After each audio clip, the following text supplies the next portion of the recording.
Le Wingmaster débrief du dimanche soir, comme chaque dimanche, vous le savez, il est là, il vous attend et il sourit. C'est Jérôme. Salut Jérôme. Salut Seb, salut à tous. Bon, bienvenue où là? C'est conditions estivales là. T'es en vacances à l'autre bout du monde. On voit des plantes tropicales À derrière l'autre toi. bout du C'est monde, plante tropicale, parfait. c'est chaud, chaud. Ouais. Ouais, ok, allez. Content de vous retrouver. Un thème super intéressant ce soir, comme d'habitude. Juste avant que l'on démarre, on vous rappelle que Wingmaster, c'est ce contenu gratuit. Wingmaster débrief sur la chaîne YouTube. Vous la connaissez par cœur et merci de vous abonner si vous n'êtes pas abonné. Mais vous pouvez aller voir aussi la masterclass sur le site wingmaster.top. Vous le savez, c'est une masterclass.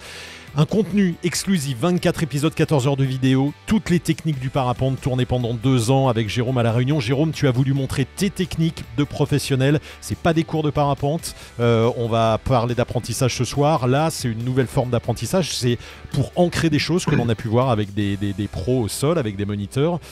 Sauf que là, on a du visuel et on a de la vidéo. Exactement, le but c'était de proposer un support visuel qui n'existe pas et qui est très complet. Justement, voilà, ça fait partie des compléments à l'apprentissage maintenant, la vidéo.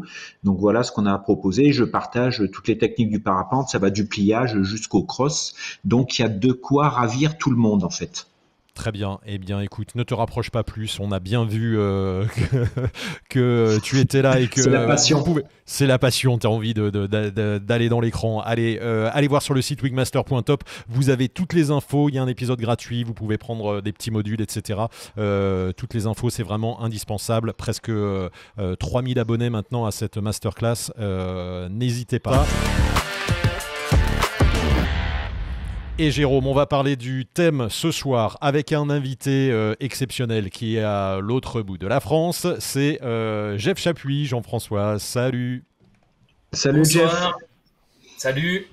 Alors Jeff, pour ceux qui ne te connaissent pas, tu es moniteur de parapente, formateur de moniteur, préparateur mental, compétiteur et ex-compétiteur de haut niveau.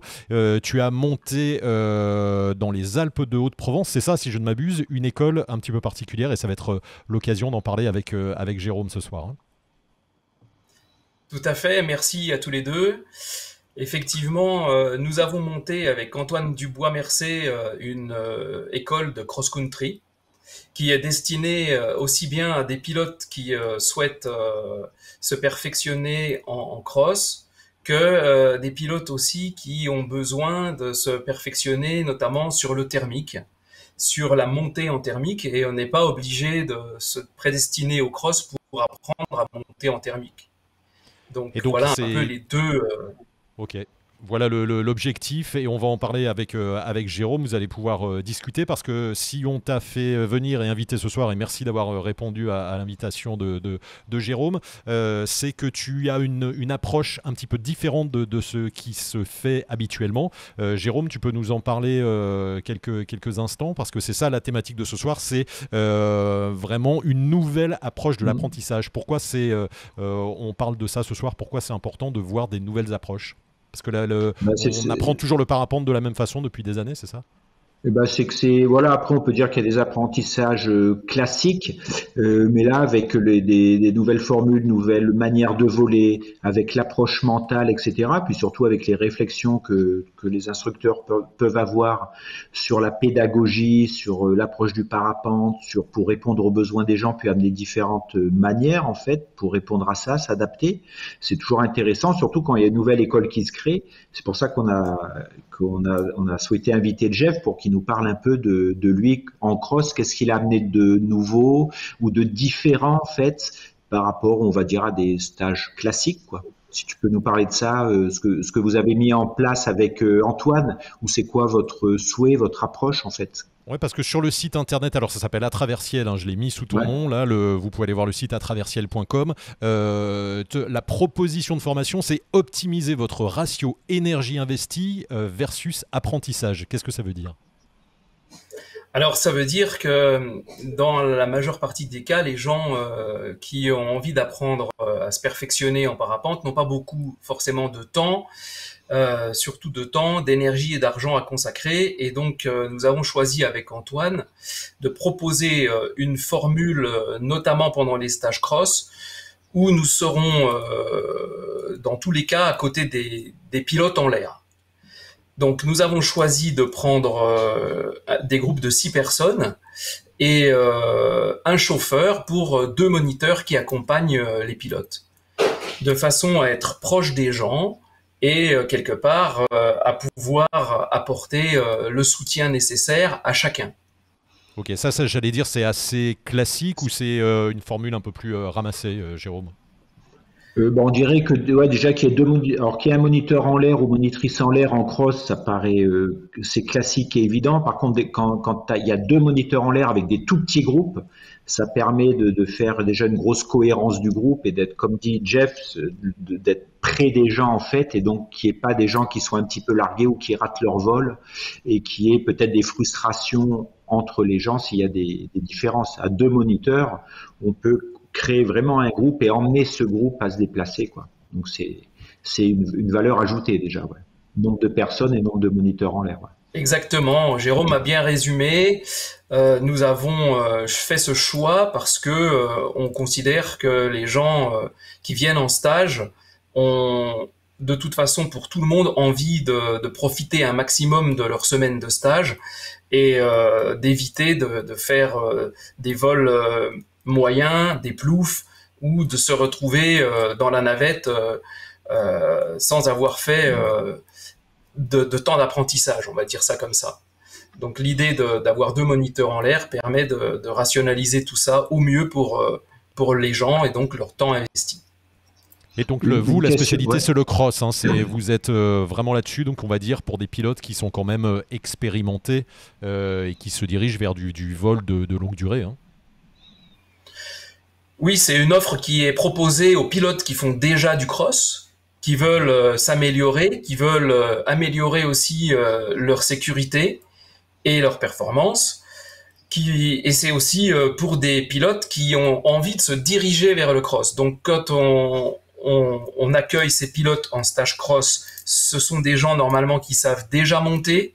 Une grosse problématique qu'on rencontre, je pense, tous les pilotes de cross, c'est d'avoir des pilotes qui viennent en croyant, en ayant la croyance qu'ils savent déjà les techniques de base, et souvent c'est ce qui les bloque. Ils savent pas monter, ils ne savent pas rester en l'air dans les situations de petit thermique ou d'attente, et ça pose quand même pas mal de soucis. C'est pour cela qu'on a mis en place avec Antoine et un collègue moniteur aussi qui s'appelle Bubule, Pierre-Henri Benoît Lison, une formule où on accueille les gens pour monter, pour apprendre à monter en thermique. C'est la base en fait.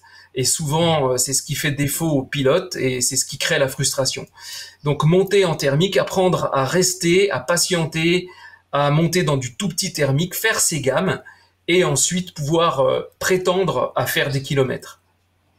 Jérôme, ouais, tu confirmes, c'est toujours la difficulté, le grimper dans le thermique, rester dans le thermique et la patience. Hein, oui, je sais de quoi je parle. Parce qu'on a tous accès aux vidéos YouTube maintenant, sur YouTube, des crosses avec des tutos, etc. Et c'est vrai que quand on regarde ces tutos, ça paraît facile, etc. Et c'est vrai, comme dit Jeff, ça peut enlever le focus sur la montée en thermique, en fait. C'est-à-dire que quand on voit ces vidéos de crosseurs ou de crosseuses, le thème montée en thermique est déjà acquis, en fait. C'est des réflexes, c'est une manière de faire, petit thermique, gros thermique, etc. Donc quand on voit les vidéos, on voit plus cette partie-là, on voit plutôt une partie de déplacement, transition, cheminement, etc. Et on voit moins les parties qui sont souvent coupées, en fait, des montées en thermique, parce que c'est quelque chose d'acquis. Donc on peut penser que c'est que du déplacement et qu'on enlève les parties où on monte, en fait, ouais, où on peut rester en l'air. Jeff, il y a un truc important aussi pour vous, et ça va être l'occasion de parler aussi d'autre chose, de ce que tu fais en plus de ça, c'est les débriefs après les journées de vol, j'imagine, ce qui permet de faire des choses plus personnalisées. Ce que je vois sur le site, effectivement, tu dis, on ne donne pas des recettes, on travaille effectivement sur les capacités de chacun peut-être, et avec 2 moniteurs déjà, ça permet d'aller viser plus juste les conseils individuels. Oui, exactement. Je porte une idée qui est un peu nouvelle dans notre milieu, mais pas forcément dans d'autres activités humaines, c'est que notre activité du parapente, elle est complexe. Et cette activité complexe, elle ne peut s'optimiser dans l'apprentissage que dans des objectifs déterminés à l'avance, qui conviennent à la personne, qui répondent aux besoins de la personne, donc individualiser ces propositions.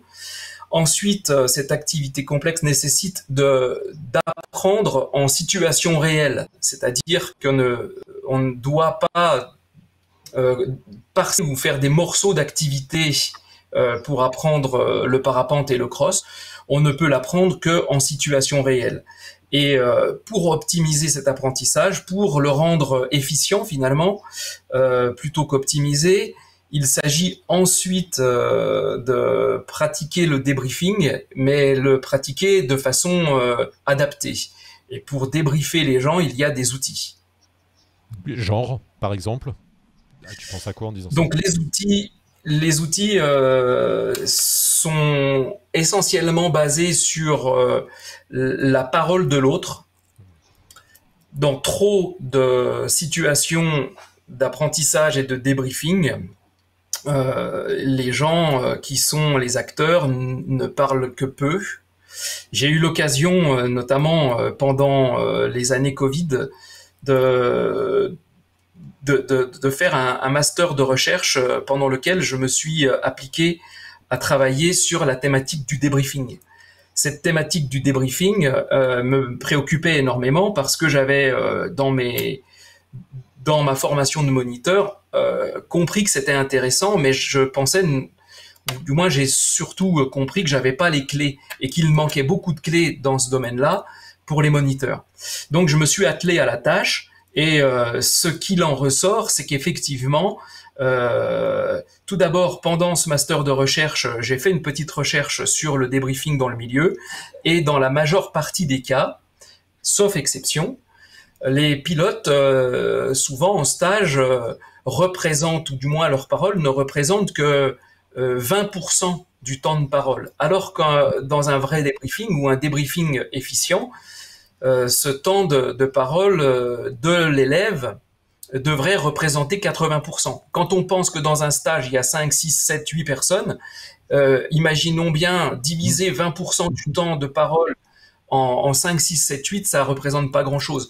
Et finalement, c'est à l'intérieur de l'activité des gens, à l'intérieur de ce qu'ils vivent et de comment dans leur tête tout s'organise et s'arrange pour prendre des décisions, pour capter l'environnement, pour se faire une représentation du monde dans lequel ils vivent l'aventure, que va se jouer ce qui va concerner les prises de décision pour réaliser les actions.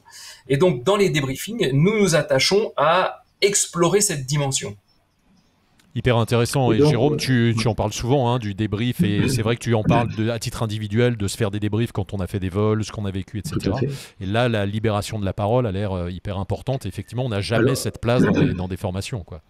Ouais, c'est plus que la libération de la parole, c'est qu'il y a un espace dédié pour que les pilotes débriefés puissent s'exprimer, et donc on utilise, Jeff le confirmera, dans le débriefing, le questionnement, c'est comment tu fais ci, comment tu as pris cette décision de partir, de rester, de partir en transition et tout, pour que le pilote puisse s'exprimer sur ce qu'il fait réellement. Et ça lui permet de verbaliser, ça lui permet de s'écouter parler et de prendre conscience de ce qu'il est en train de faire, en fait. Parce que l'erreur qu'on fait globalement dans des briefings de stage parapente, c'est souvent que les instructeurs, moniteurs, monitrices, en fait, il y a quelque chose de très descendant, de très directif. C'est que comme les gens parlent pas, on va leur dire ça serait bien que tu fasses ci, que tu fasses ça, mais on s'est pas trop posé la question de qu'est-ce qu'ils mettaient en place. Donc ça fait des débriefings qui sont pas vraiment des débriefings. Alors peut-être par manque de connaissance de débriefing, d'utilisation du débriefing, mais aussi par une question de temps, parce que comme dit Jeff, si on a 7 stagiaires en face de nous, un débriefing où chacun peut parler 80% du temps du débriefing, il faut vraiment un espace dédié à ça. Donc déjà, la réduction du groupe va permettre ça, et dans les stages d'avoir des moments dédiés à ça pour chacun. Et on peut faire aussi des débriefings individuels, ou peut-être que Jeff aussi, vous faites des débriefings en cross, peut-être comme les gens volent en groupe, des débriefings de groupe, parce que un débriefing de groupe va permettre à un pilote de raconter ce qu'il fait, en fait, de comment il prend des décisions, et que les autres écoutent. Et en se disant, ah ben non, moi je fais pas comme ça. Et donc ça fait un échange très riche, en fait, quoi. Voilà. Jeff, tu peux rajouter? Absolument. Oui. Je confirme ce que dit Jérôme. Effectivement, souvent le temps manque et très souvent le moniteur croit que le temps lui manque. C'est une question d'organisation. Il s'agit juste de dédier du temps à cette activité pour que le vécu se transforme en expérience. Si on pratique, et que l'on n'a jamais le temps de parler de sa pratique, si l'élève, le pilote n'a pas le temps de parler de sa pratique, il ne peut pas explorer les dimensions qui sont de l'ordre des lacunes, des connaissances qui lui manquent, des savoirs qui lui manquent, et aussi des petites astuces que l'on ne peut pas apprendre dans des vidéos. Il ne peut pas connaître tout ça. Et donc, si on ne prend pas ce temps, il ne peut pas y accéder. Et il ne peut pas non plus accéder à la dimension aussi bien émotionnelle du vol, qui joue un rôle essentiel dans les prises de décision et dans l'activité du pilote. Il ne peut pas non plus accéder au côté positif de tout ce qu'il sait faire. Et donc, le débriefing, c'est le moment de mettre en évidence toutes ces dimensions. Les émotions, les côtés lacunaires de sa compétence de pilote, les côtés positifs, car il y a plein de choses à garder, souvent, et à ancrer pour pouvoir repartir le lendemain, continuer la pratique. Voilà. Et transformer ce vécu en expérience. Et Jeff, du coup, une journée se découpe comment? On fait du cross pendant 2, 3 heures, 4 heures, et ensuite on passe autant de temps, j'allais dire, à débriefer, ou comment ça se découpe une journée La journée se découpe en pratique le matin ou l'après-midi, ça dépend si on va sur des faces ouest, et on essaye de privilégier des temps avant le vol et ou après le vol. Après le vol, c'est parfois compliqué parce que les gens sont fatigués et sur le plan de l'émotion, ils sont envahis par le plaisir des fois d'avoir fait de très bons vols et parfois la frustration d'avoir raté. Donc c'est plus compliqué, mais souvent le matin, on prend le temps de débriefer. Et il y a des temps qu'il ne faut pas négliger, c'est des temps masqués. C'est là l'intérêt d'avoir un chauffeur qui nous transporte. On peut, pendant les transports, débriefer individuellement les gens sur des parties préoccupantes de leur vol ou des parties intéressantes de leur vol. Intéressant, Jérôme. Ça te questionne? Ça... Ah, moi, je me questionne tout le temps, hein. Mais oui, c'est super, c'est super. Et je pense qu'on a beaucoup à apprendre parce je pense que sur les stages qui existent déjà, tout le monde est très bon en fait dans l'instruction, sur la technique, etc. Et on voit maintenant apparaître voilà tout ce qui est approche mentale, tout ce qui est débriefing, le fait que les pilotes puissent parler de ce qu'ils font, la gestion des émotions, etc. Un exemple très simple sur la gestion des émotions, on peut parler des fois on a peur, donc on est moins bon techniquement, mais on peut aussi un exemple très simple, quand on se retrouve bas, on peut être en colère, par exemple, parce qu'on va se dire merde, je vais pas pouvoir remonter, etc. Donc on se met dans une situation émotionnelle qui va pas faciliter la suite, en fait. Donc c'est ces moments-là dont il faut parler aussi pour voir comment on gère ces petits moments-là. Ça peut se faire qu'en débriefing, quoi. Voilà. Hyper intéressant. Exactement. En tout cas cette approche. Donc il y a beaucoup, il y a quand même de la pratique, hein. J'allais dire c'est 2 tiers de pratique, 1 tiers de débriefing, d'expression, etc. Jeff, c'est comment ça se découpe? C'est difficile de dire les choses en termes de temps comme ça. Néanmoins, on peut pas fonctionner quoi qu'il arrive si on verbalise pas les choses. Donc à un moment ou à un autre. Le matin, après avoir pris le temps de se reposer la nuit, les idées des fois sont plus claires. On peut toujours réaccéder à tous les processus du pilote le matin, voire même plusieurs jours après, surtout quand l'émotion a été présente. Quand les belles émotions sont là, ou alors que des fois, on se retrouve face à des émotions de frustration. On arrive vraiment à faire parler les gens. Bon, voilà, là tu as l'émotion du chrono qui vient de sonner pour nous dire qu'on est arrivé à la fin des 20 minutes déjà, mais on va prendre le temps de conclure quand même, et on va parler, alors puisque tu nous parlais de débriefing, et merci de nous avoir parlé de cette forme d'apprentissage, Jérôme fera une petite conclue là-dessus également. Parle-nous également de ton autre projet que tu viens de mettre en ligne récemment, là, un site internet dédié. Là on parle d'un autre type de débrief, c'est un débrief lié à l'accidentologie ou des choses qu'on a pu mal vivre. Tu vas proposer un service qui est unique en France. Exactement. C'est donc un service qui prend pied dans mes travaux de recherche pour la formation et l'accompagnement des pilotes. Donc la proposition, c'est de débriefer des incidents ou des accidents qui sont survenus à des pilotes et qui leur posent problème pour continuer leur activité. Ok. Ouais, on t'entend. On est là. Je peux vous en dire effectivement un peu plus. Ça m'arrive donc d'avoir en contact des pilotes qui ont vécu, par exemple, un accident qui s'est bien passé, ou un incident qui s'est bien passé, ça reste un incident. Il n'y a pas eu de dégâts physiques, matériels. Et donc, les gens, par contre, sont très questionnés sur cette dimension. Mais qu'est-ce qui m'est arrivé? D'où ça vient? Et donc, moi, je leur propose d'aller explorer dans les moindres recoins de leur apprentissage, de leur pratique, de leur prise de décision, de leur connaissance, là où ça a pu pas fonctionner correctement. Alors, je peux avoir des gens qui me contactent simplement parce qu'ils ont fait secours et au final, ils se retrouvent face à eux-mêmes en se disant « mais qu'est-ce qui m'est arrivé ?» Et l'avantage, entre guillemets, que je peux avoir sur des personnes qui peuvent faire des débriefings émotionnels pour des pilotes qui ont vécu des situations difficiles, c'est que je connais l'activité, je la connais dans ses recoins.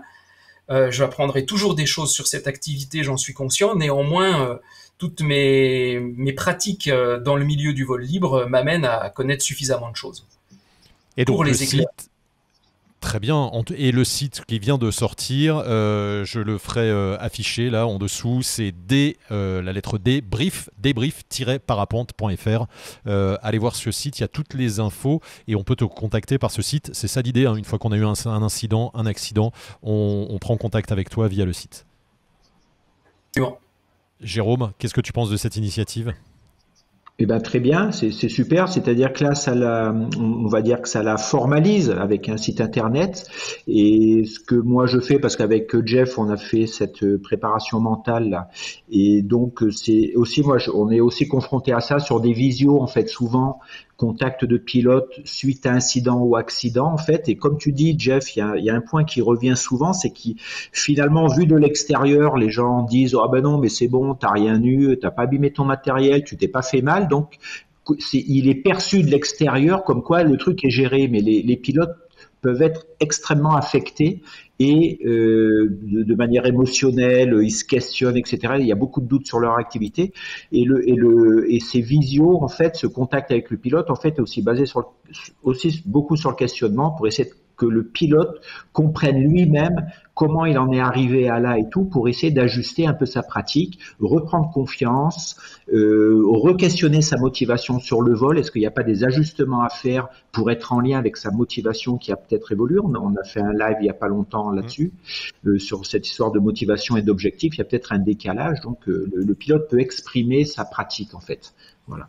Je trouve ça super intéressant parce qu'il y a effectivement un lieu où on peut aller, parce que d'habitude on n'a pas forcément un référent, on se dit je vais aller voir un moniteur mais c'est des fois compliqué, ou parler à un pro. Effectivement il y a souvent des gens qui nous contactent via Wingmaster, mais c'est pas forcément non plus aidant quand c'est des lives, etc.